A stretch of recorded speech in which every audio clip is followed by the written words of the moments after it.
those videos were. Sorry. I'm Bradley. This is Charlie. Hi. I'm not too used to being up in front of a stage like this before. I absolutely love those videos. Sorry for kind of stuttering here. I was getting a little emotional while watching them, but I have a speech planned for you guys. I have a speech planned for you guys, and yeah, we'll go from there.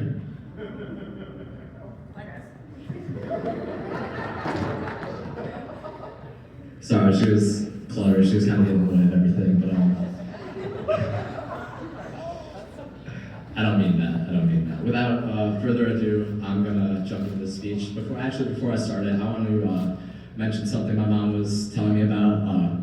It's this number 4%. 4% is the amount that is donated to children with pediatric cancer today, and this party, something that we also want to incorporate with it is to bring awareness to pediatric cancer. That's why there's gold literally scattered all over this place, and we just want to get that number up. That's the end goal, at least for me, with this party, is to get the number of, get the percentile up for pediatric cancer awareness. I think it's not an issue, but I think it's something that should be, people should take into account for that. It is a big battle having to deal with cancer, especially at such a young age. I am so grateful for my family and the doctors and the friends that I've made over the years. I'm so grateful to be standing on the stage today to say that I have 10 years under my belt of remission from cancer. But I couldn't do that without, again, family, doctors, and the donations that we received. And now, without further ado, I'm gonna jump into the speech here. It was, thank you. It was late October, the year of 2014. Halloween was mere days away, and everyone was looking forward to going trick-or-treating and enjoying the spooky season. That is everyone but me. I had a respiratory virus and was just about sidelined for Halloween that year, even though every bit of me wanted to go running around with my friends and getting all the candy that I could. My parents were aware of my respiratory virus at the time, but the symptoms that I had started developing were no longer adding up to be something that was just pneumonia. It started with a pain in my feet. My family and peers at first likely thought I was jealous of my newborn brother at the time, Camden, getting all the attention and being able to be carried around everywhere, and if we're being completely honest, I was a little bit jealous. But this pain in my feet was like no other. Walking was a task that would not come easy, and before I knew it, I'd be back in strollers just to get the pain off my feet. My parents were trying their hardest to get the help that I needed, but at the time, no one knew what that help was. X-rays came back completely clear, and the doctors were telling me that it was just growing pains I was experiencing. I was also getting extremely tired. Being full of energy was my thing. If you were to ask me to run around the living room as a kid, I'd probably do it twice, just because I wanted to get rid of all that energy that I had stored in me. But it just wasn't there. It had been a week past Halloween by this time, November 7th to be exact. It was a Friday, and my mom needed to go into work. My dad was watching a movie.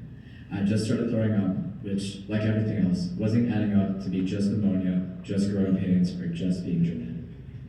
Turning the page is gonna be a little hard here, so sorry if I gotta take a pause in my speech. It's around this time, I should mention, that my mom was reading a book, Leaving Time by Jodi Nicole. Jodi is and was my mom's favorite author. Jodi would usually release her books in March near my mom's birthday, but this year that would change. Jodi would release the book, Leaving Time, on October 14th. Needless to say, my mom wasn't too happy to wait those 7 extra months just for her books coming out. But I won't dive too much into the book, but within the story, the main character's name is Jenna, and she is born with the ability to be a psychic.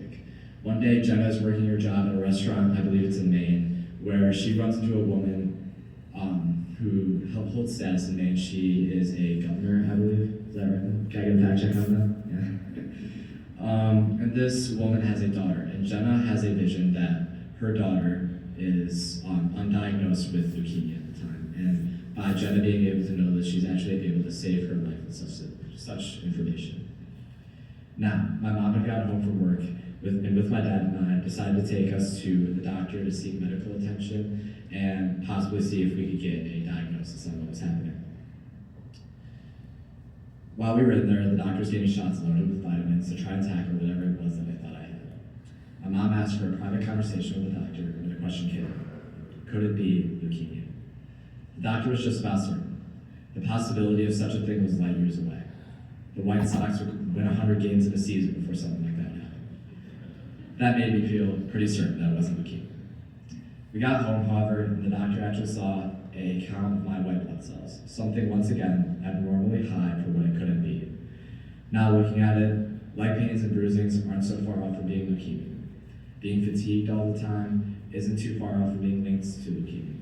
That respiratory virus isn't all that far from being associated with leukemia.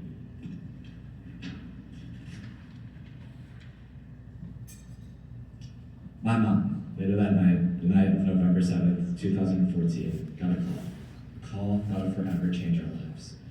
What seemed improbable was not reality, our reality. Acute myeloid leukemia.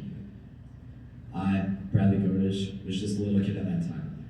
I didn't truly understand what having cancer meant, and to be fair, none of us did.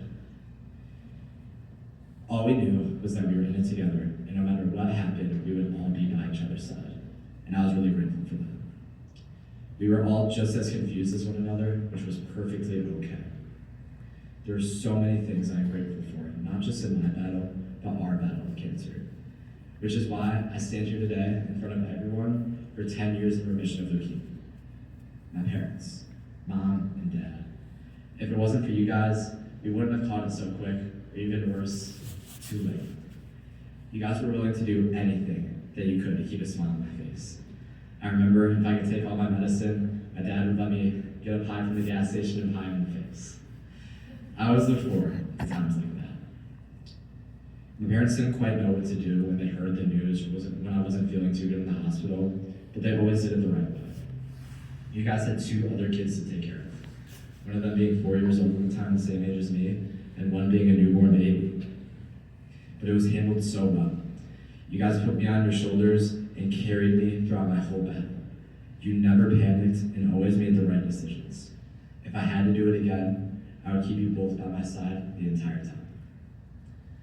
The battle.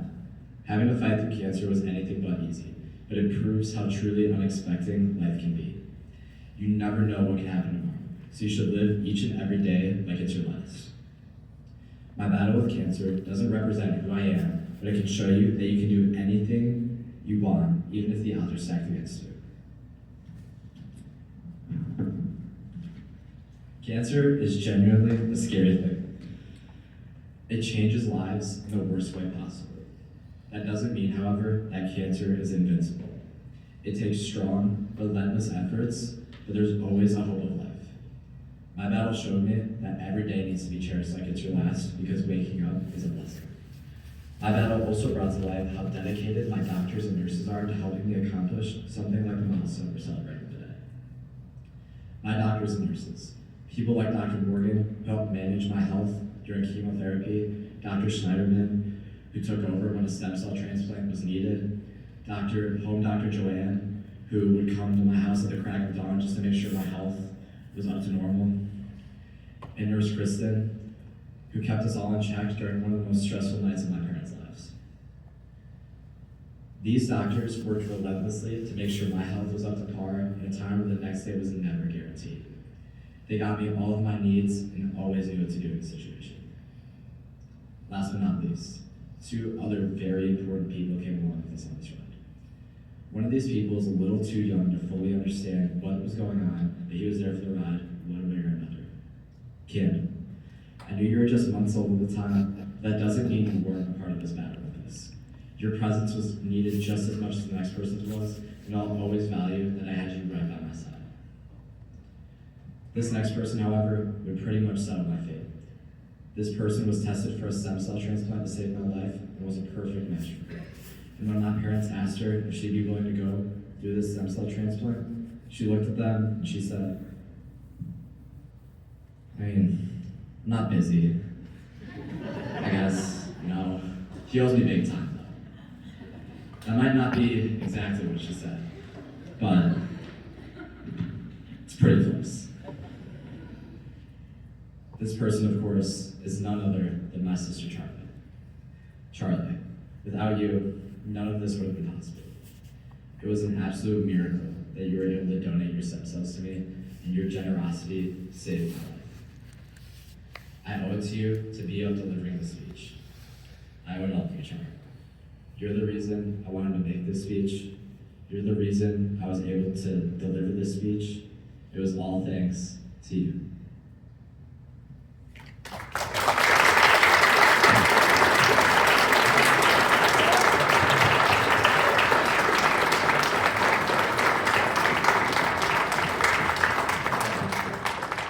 This is Charlie.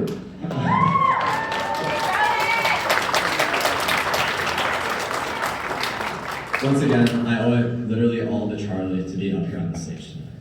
I literally couldn't have done it without her. Thanks to her, again, I'm up here delivering the speech. She's the reason I made this speech. I wanted to center it around her because without her, I don't know where I would be. I don't know if I could be here. I don't know what would have happened, but Charlie guaranteed that my life was in favor. So once again, thank you, Charlie.